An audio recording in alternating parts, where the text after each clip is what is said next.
जब दिल्ली की सल्तनत से टकरा गई एक रियासत। तारीख 31 अक्टूबर 1967, जगह कोलकाता। लेकिन इस कहानी की शुरुआत उससे भी पहले देवरिया में सरयू नदी के किनारे मचान पर रहने वाले देवरा बाबा के आशीर्वाद से होती है। वही देवरा बाबा जिनके सामने इंदिरा गांधी से लेकर अटल बिहारी वाजपेयी तक सिर झुकाते थे। एक दिन प्रतापगढ़ की भद्री रियासत के राजा उदय प्रताप सिंह अपनी पत्नी के साथ देवरा बाबा का आशीर्वाद लेने पहुंचे। बाबा ने उन्हें देखते ही कहा कि जल्द ही तुम्हारे घर एक प्रतापी बेटे का जन्म होगा। सिर्फ भविष्यवाणी ही नहीं, जन्म के बाद उसी बच्चे का नाम रघुराज प्रताप सिंह भी देवरा बाबा ने ही रखा और सबसे पहले उसे राजा कहकर पुकारा। यही नाम आगे चलकर पूरे उत्तर प्रदेश में राजा भैया बन गया। ये उस शख्स की कहानी है जिसने शाही परिवार में जन्म लिया, राजनीति में बाहुबली की पहचान बनाई और आज भी प्रतापगढ़ के कुंडा में लोगों के लिए सिर्फ नेता नहीं, वो राजा है। फिफ्थ पिलर के इस वीडियो में हम बताएंगे उत्तर प्रदेश की राजनीति के सबसे चर्चित और रसूखदार चेहरों में से एक कुंवर रघुराज प्रताप सिंह उर्फ राजा भैया की पूरी कहानी। एक ऐसा नाम जो रियासत, रसूख, राजनीति और विवाद चारों का दूसरा नाम बन चुका है। 1947 में देश आजाद हुआ, रियासतें खत्म हुई, लेकिन उत्तर प्रदेश का प्रतापगढ़ आज भी एक ऐसा इलाका माना जाता है जहां भद्री रियासत का असर पूरी तरह खत्म नहीं हुआ। साल 1974 देश में इंदिरा गांधी का दौर था। उसी समय राजा भैया के पिता और भद्री रियासत के उत्तराधिकारी उदय प्रताप सिंह ने एक ऐसा ऐलान किया जिसने दिल्ली तक हलचल मचाकर रख दी। उन्होंने अपनी रियासत को स्वतंत्र राज्य घोषित कर दिया। जैसे ही खबर दिल्ली पहुंची, इसे देश की संप्रभुता के लिए चुनौती माना गया। कहा जाता है कि इंदिरा गांधी ने तुरंत सेना को प्रतापगढ़ भेजा। सेना ने भद्री रियासत को चारों तरफ से घेर लिया। स्वतंत्र भारत में किसी रियासत को लेकर ऐसा घटनाक्रम बेहद दुर्लभ माना जाता है। इसी टकराव के बाद इस शाही परिवार और कांग्रेस के रिश्तों में स्थायी दूरी आ गई। लेकिन राजा भैया का रसूख सिर्फ उनके पिता की वजह से नहीं बना, इसकी नींव उनके दादा राजा बजरंग बहादुर सिंह ने रखी थी। राजा बजरंग बहादुर सिंह महज 17 साल की उम्र में कांग्रेस में शामिल हो गए थे। उन्होंने महात्मा गांधी का सहयोग आंदोलन का समर्थन किया और विदेशी कपड़ों की होली जलाई। आजादी के बाद उन्हें हिमाचल प्रदेश का दूसरा उपराज्यपाल बनाया गया। देश के पहले कृषि विश्वविद्यालय गोविंद वल्लभ पंत यूनिवर्सिटी की स्थापना में भी उनकी अहम भूमिका रही और वो उसके पहले वाइस चांसलर बने। उनकी कोई संतान नहीं थी, इसलिए उन्होंने अपने भतीजे उदय प्रताप सिंह को कानूनी रूप से गोद लिया। बजरंग बहादुर सिंह आधुनिक सोच वाले व्यक्ति थे।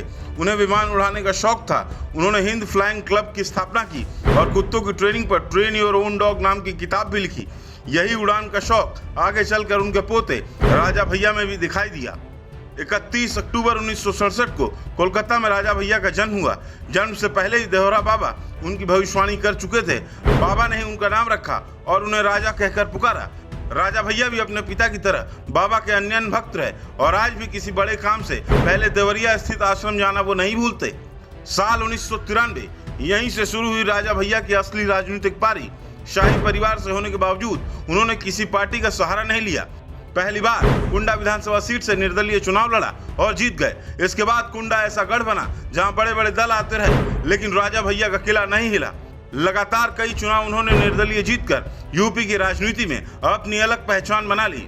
लेकिन जितनी तेजी से उनका राजनीतिक कद बढ़ा, उतनी ही तेजी से विवाद भी उनके साथ जुड़ते गए। हत्या की साजिश, अपहरण, लूट, रंगदारी और दूसरे गंभीर मामलों में उनका नाम सामने आया। कई बार उन्हें जेल भी जाना पड़ा, लेकिन हैरानी की बात यह रही कि जेल की सलाखें भी उनकी राजनीतिक ताकत को कम नहीं कर सकी। कभी जेल के अंदर रहकर चुनाव जीते तो कभी बाहर आकर सरकारों के गठन और गिराने में उन्होंने अहम भूमिका निभाई। उत्तर प्रदेश की राजनीति में शायद ही कोई सरकार रही हो जिसने राजा भैया के प्रभाव को पूरी तरह नजरअंदाज किया हो। अलग अलग दौर में राजनीतिक दलों की सरकारों के साथ उनके रिश्ते बने, लेकिन उन्होंने अपनी राजनीतिक पहचान हमेशा अलग रखी। यही वजह रही कि निर्दलीय होते हुए भी उनका असर कई बड़े दलों के नेताओं के साथ ज्यादा दिखाई दिया। राजा भैया की निजी जिंदगी भी किसी शाही परिवार जैसी ही रही। उनकी शादी बस्ती रियासत की राजकुमारी भानवी देवी से हुई और उनके 4 बच्चे हैं। लेकिन पारिवारिक जीवन के समानांतर उनकी सार्वजनिक छवि हमेशा एक दबंग और प्रभावशाली नेता की रही। प्रतापगढ़ और खासकर भद्री रियासत के आसपास आज भी राजा भैया का प्रभाव साफ दिखाई देता है।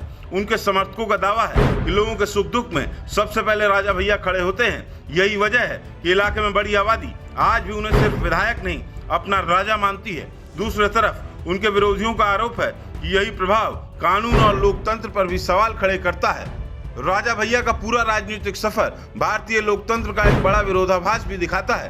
एक तरफ उन पर गंभीर आपराधिक मामलों की लंबी सूची रही, दूसरी तरफ जनता का एक बड़ा वर्ग लगातार उन्हें अपना प्रतिनिधि चुनता रहा।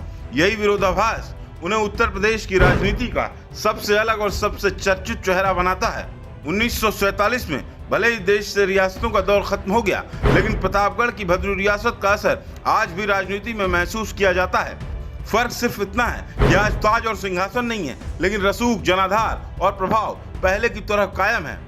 शायद यही वजह है कि उत्तर प्रदेश की राजनीति में जब भी बाहुबल, प्रभाव और निर्दलीय ताकत की बात होती है तो सबसे पहले जिस नाम की चर्चा होती है वो है कुंवर रघुराज प्रताप सिंह उर्फ राजा भैया। आपकी क्या राय है? क्या लोकतंत्र में किसी एक नेता का इतना प्रभाव लोकतांत्रिक व्यवस्था की ताकत है या फिर एक चुनौती? अपनी राय हमें कमेंट बॉक्स में जरूर बताइए। और ऐसी ही इन्वेस्टिगेटिव और बेबाक स्टोरीज के लिए फिफ्थ पिलर को लाइक, शेयर और सब्सक्राइब करना बिल्कुल भी मत भूलिए।